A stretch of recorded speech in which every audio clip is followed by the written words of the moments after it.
Last year, I made a video saying that Highguard was the victim.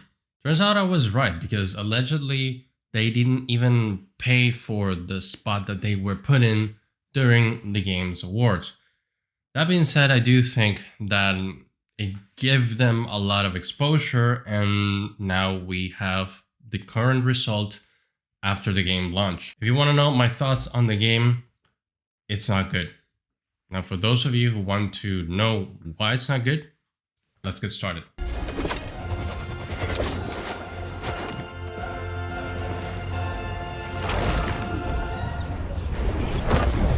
It actually started pretty good, and just like I mentioned on Twitter, because of all the mystery and marketing and curiosity, I'd say marketing because even though the developers were not posting anything, there were a lot of accounts that didn't like the game that were still posting and posting at least weekly. Actually, I completely forgot about the game, and it was on my mind because these accounts that I follow, they were posting and posting about it. So it was free marketing, yes. And a lot of people just checked the game out of curiosity. That's what led to this game having almost 100,000 concurrent players during the first hours of launch. However, that has since leveled off, and I think by the time of recording this video, it's probably around 20,000 concurrent players, which is not bad. As far as I know, this isn't a big AAA studio that invested $500 million on a game, but still is interesting how it went from being up here to being almost down here in the middle. Again, I'm not sure whether to call this a bomb or not because it depends on what developers expected, but obviously the success of a game depends on how good the game is.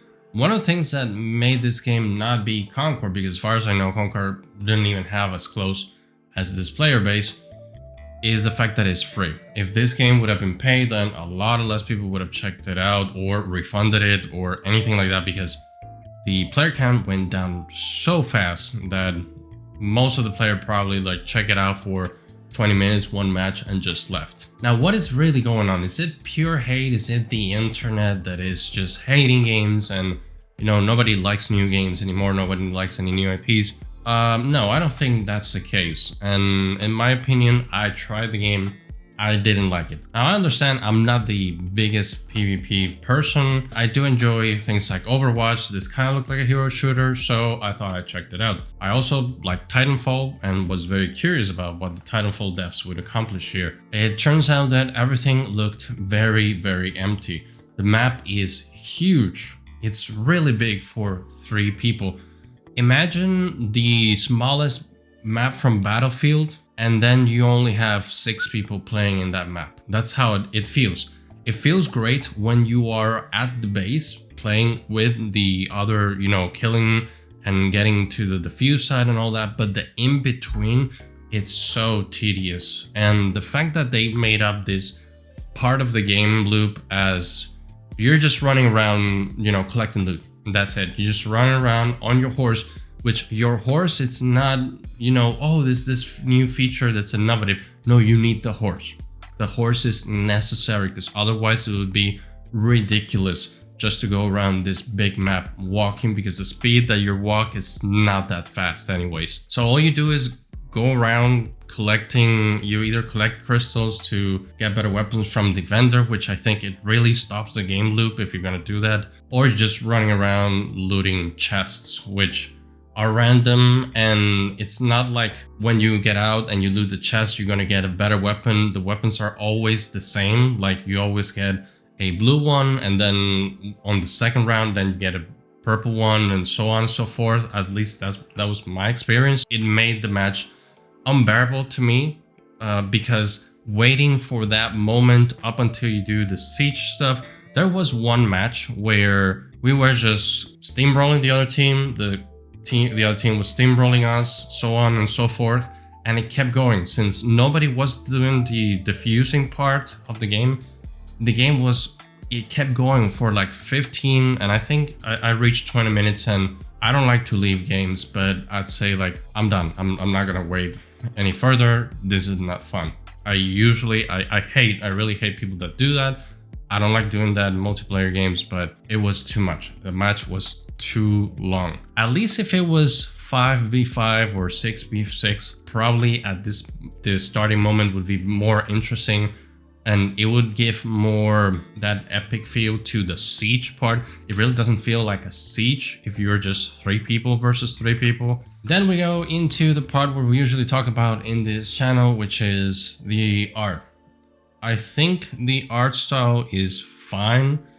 It's not the greatest. You know, my favorite is, and I'm very biased to stylized art. This is stylized art, but it's that stylized art that is kind of like in between, a little bit realistic, but not so stylized. The other weird thing, and there was a tweet that I saw that summarized this perfectly, is the fact that the design, it looks like as if it was the front page of ArtStation. This is the front page of ArtStation. If you look at it, you can see that there are concepts that you can pick that kind of look like Highguard.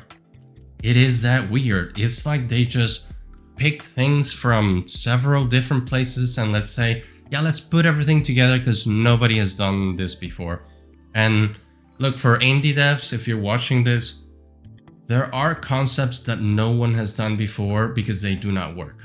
So if you're going to do something like this, maybe put it out there, talk to the community and see if it's reasonable, because the fact that you have magic, but also have machine guns and snipers, you have the, like, someone that looks like a guardian from Destiny, then you have these girls that look from like totally different age or totally different universe. I don't understand the lore because there's no lore behind anything explaining what is happening. There's this sword that you pick up like from like the sword in the stone, and then this sword summons a tank that has the face of a lion or a jaguar or something like that. It does feel like teams were designing this and they didn't talk to each other during the whole development, and one day they decided to, hey, let's put it together, and this is what it ended up being. Now this game is also using Unreal Engine 5, and you know, Unreal Engine always gets a lot of criticism for performance. I wouldn't say, for me, I had a 5090 and the gameplay that you can see, it was usually in between 60 and 70. For this kind of art style and this kind of detail, I do not justify that the game works this way. It should work even better. This should be 120 frames per second on a 5090 with everything on high, but for somehow it isn't. So it needs a little bit of optimization. It's not like there are a lot of things going on in the map, because there really isn't. The map is very static. There's not a lot of movement.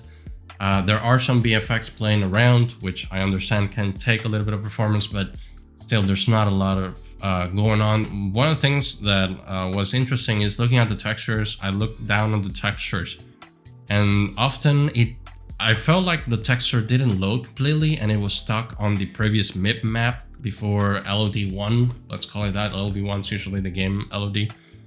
And didn't load the other MIP maps. I don't know, but some of the textures were very low res for how this game was performing. Given the fact that it was an Unreal Engine game, I also wanted to dissect that on this video game. Unfortunately, I can't, because the way that this game is protected, it doesn't let me unpack.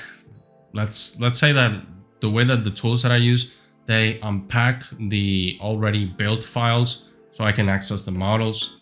And this is the same case that I had with Arc Raiders. That's why I didn't do a dissected on that game, because it had that protection, so the programs that I use could now break in and access the models. So how would I fix this game?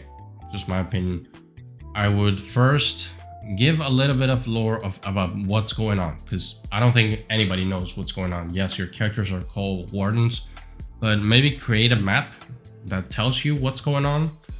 Number 2 is, if you cannot reduce the map size, then I would introduce AI enemies. Instead of just running around, going and looting chests, get rid of the chest and get rid of the vendor, because I think it's not great, and get rid of the crystals, and just have enemies all around that you can shoot, that you have spam points, kind of like MOBAs had back in the day, and then you go into the base. That would make it more interesting.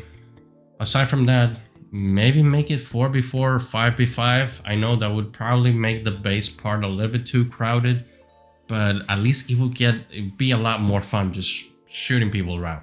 I think it will make your game a lot more fun. That is my opinion. Let me know, what do you think would make this game better? Or do you think this game, there's no way to fix it altogether and you just have to start from the ground up? I'd love to hear your thoughts. You know, I always answer my comments. Thank you so much for watching all the way to this point. Remember, leaving a like and leave a comment helps a lot. I'll see you in the next one.